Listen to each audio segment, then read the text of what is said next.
Jordi Amat kirim pesan ke timnas Indonesia yang bakal hadapi Bahrain dan China.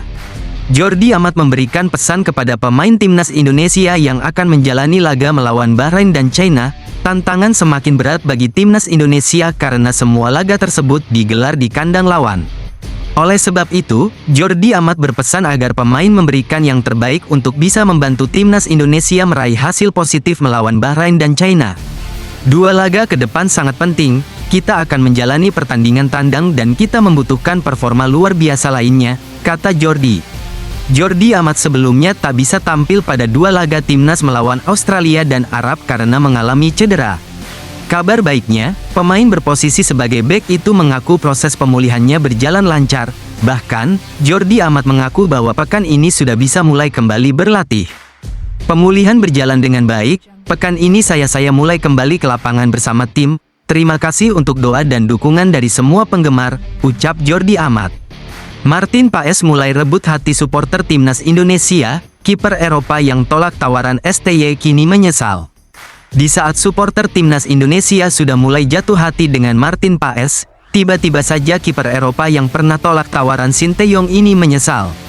Tidak hanya itu, ayahnya bahkan sampai membuat klarifikasi ketika tidak menyetujui kalau sang anak nantinya mendapat tawaran gabung ke timnas Indonesia. Dalam dua laga awal Martin Paes bersama timnas Indonesia, puluhan penyelamatan penting dia lakukan hingga hanya kemasukan 1 gol saja di periode tersebut. Aksi heroik dari Martin Paes dalam mengawal lini pertahanan timnas Indonesia membuat banyak penggemar mulai jatuh hati kepadanya.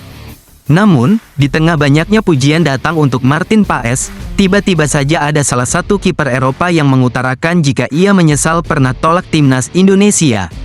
Kiper yang dimaksud ialah Emil Audero, pemain keturunan Italia dan Lombok, Nusa Tenggara Barat yang kini berkarir bersama klub Serie A, Como 1907.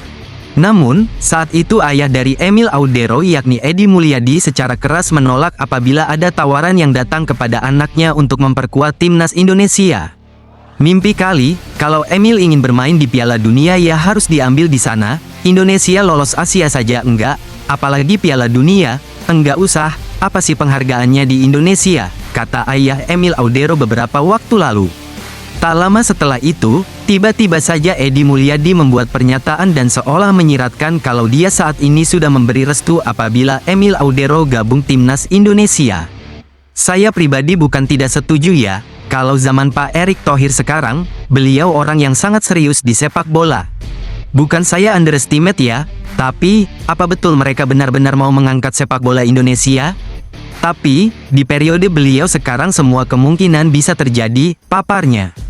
Perkataan dari ayah Emil Audero itu bak anomali, pasalnya, timnas Indonesia saat ini sudah memiliki penjaga gawang yang tak kalah hebatnya dalam diri, ujar Martin Paes. Komisi 10 DPR rapatkan naturalisasi Miss Hilges dan Eliano Reijenders untuk timnas Indonesia pada tanggal 17 September tahun 2024. Mereka telah menentukan jadwal rapat naturalisasi dua pemain keturunan untuk timnas Indonesia, keduanya yaitu Miss Hilges dan Eliano Reijenders.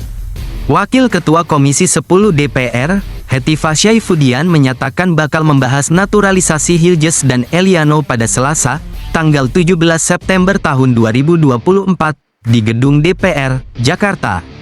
Proses naturalisasi Hilges dan Eliano akan memasuki babak akhir, sesuai tahapannya. Keduanya tinggal melewati rapat dengan Komisi 3 DPR lalu disahkan di rapat paripurna DPR. Usai itu, naturalisasi Hilges dan Eliano bakal menunggu keputusan Presiden dan diakhiri dengan pengambilan sumpah di kantor wilayah Kementerian Hukum dan HAM.